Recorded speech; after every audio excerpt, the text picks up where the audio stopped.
ఇంతకుముందు వీడియోలలో మనము సింగరేణి యొక్క ఉద్యోగం వాల్యూస్ అవి దేశ సైనికులతో ఎందుకు పోలుస్తారు అని మాట్లాడుకున్నాం. తర్వాత కౌన్సిలింగ్కు మనం పోతున్న వాళ్ళ గురించి కూడా మనం మాట్లాడుకున్నాం. అసలు కౌన్సిలింగ్ పోవడానికి కారణాలు ఏంది, ప్రాబ్లమ్స్ గురించి కూడా రెండో వీడియోలో మాట్లాడుకున్నాం. ఇప్పుడు మూడో వీడియోలో లాభ నష్టాల గురించి మాట్లాడుకుందాం.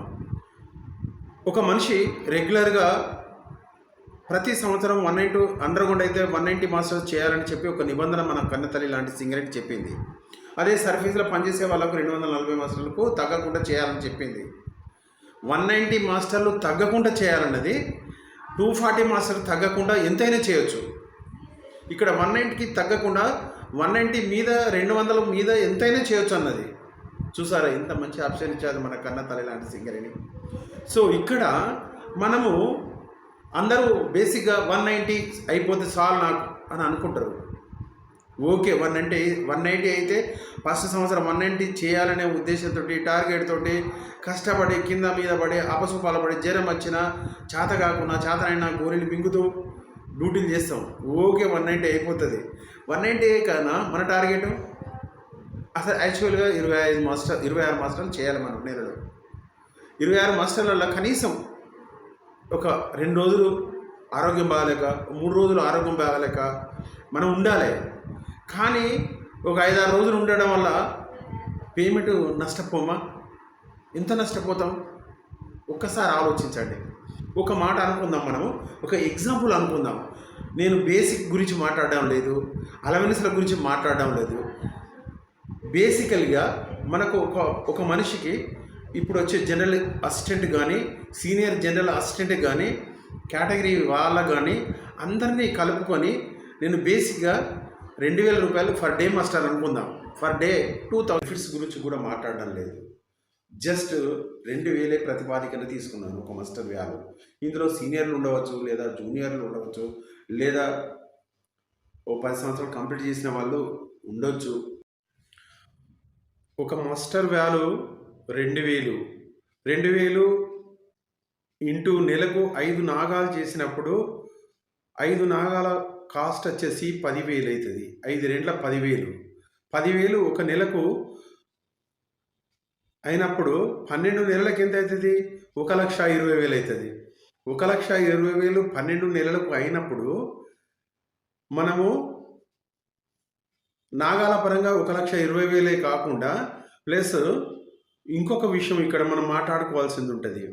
అయితే నెలకు 5 మాస్టర్లు ఆబ్సెంట్ అన్నప్పుడు 12 నెలలకు 12 5ల 60 మాస్టర్లు. ఆ 60 మాస్టర్లకు మనకు సింగరేణి 16 మాస్టర్లకు ఒక ఎర్నింగ్ లీవ్ ఇస్తుంది కదా, మీకు తెలుసు కదా.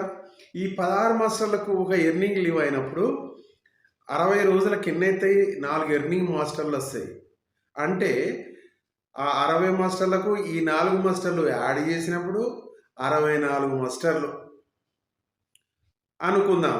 ఆ 64 మాస్టర్లు సంవత్సరం పేరున నష్టపోయినప్పుడు వాటిని 2000 తోటి లెక్కేసుకుంటే 1,28,000 రూపాయలు అవుతాయి.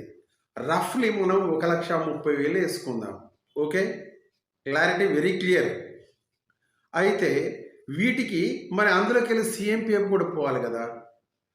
సిఎంపిఎఫ్ సంవత్సరం మీద తీసుకుందాం. 10% సిఎంపిఎఫ్ అన్నప్పుడు ఇప్పుడు నష్టపోయిన పేమెంట్ ఎంత? 1,30,000.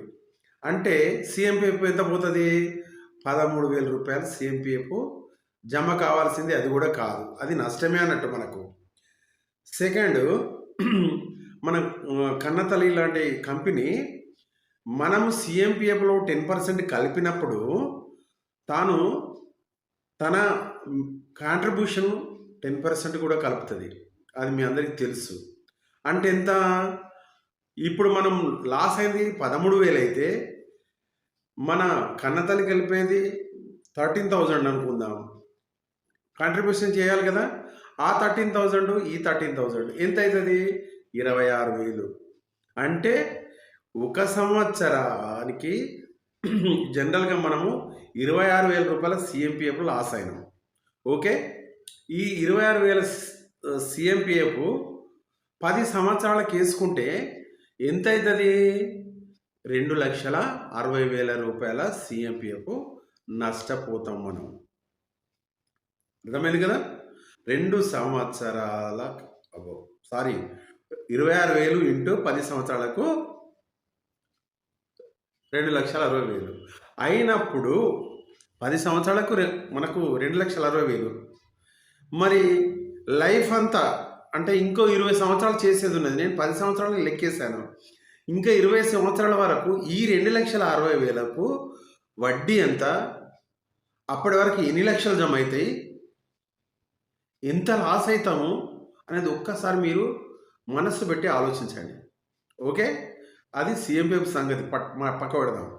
తర్వాత ఇక్కడ వచ్చేసి 1,30,000 రూపాయల పేమెంట్ అనుకున్నాం కదా. మరి ఈ 1,30,000 రూపాయల పేమెంట్ 10 ఇయర్స్కి ఎంత అవుతుంది? 13 లక్షలు అవుతుంది కదా. మరి 13 లక్షలు ఈ 13 లక్షలు అనేది ఇవి మనము 20 సంవత్సరాల వరకు వాటిని లెక్కేసుకోండి. అవి ఎన్నైతే 13 లక్షలు 10 ఏళ్ళకి పోయినాయి. ఇదే విధాన్ని మనం కొనసాగిస్తూ ఆప్సెట్లు చేస్తూ అది చేస్తూ ఇది చేస్తూ మళ్ళీ 10 సంవత్సరాలు అలా గడిపేసాం అనుకో, అవి ఒక 13 లక్షలు. మళ్ళీ ఇంకో 10 లక్షలు 10 సంవత్సరాలకు ఇంకో 13 లక్షలు అంటే ఎంత పోతానే? దగ్గర 39 లక్షల రూపాయల వేతనాన్ని మనము లాస్ అవుతున్నాం కేవలం ఆబ్సెంటిజం మీదనే. నేను చెప్పింది ఏంటంటే నెలకు 5 ఆబ్సెంట్లు లెక్క తీసుకొని ఇవన్నీ కాలిక్యులేషన్ చేస్తే 39 లక్షల రూపాయల పేమెంటు ప్లస్ సిఎంపిఎఫ్ మీకే వదిలేశారు. 2,60,000 అనేది మీ 10 ఇయర్స్కి అయినప్పుడు ఇంకా 20 సంవత్సరాలకు ఆ సిఎంపిఎఫ్ ఎన్ని లక్షలుగా మారుతుంది అనేది మీ ఇమాజినేషన్కి వదిలేస్తాను. ఇప్పుడు చెప్పండి. అండ్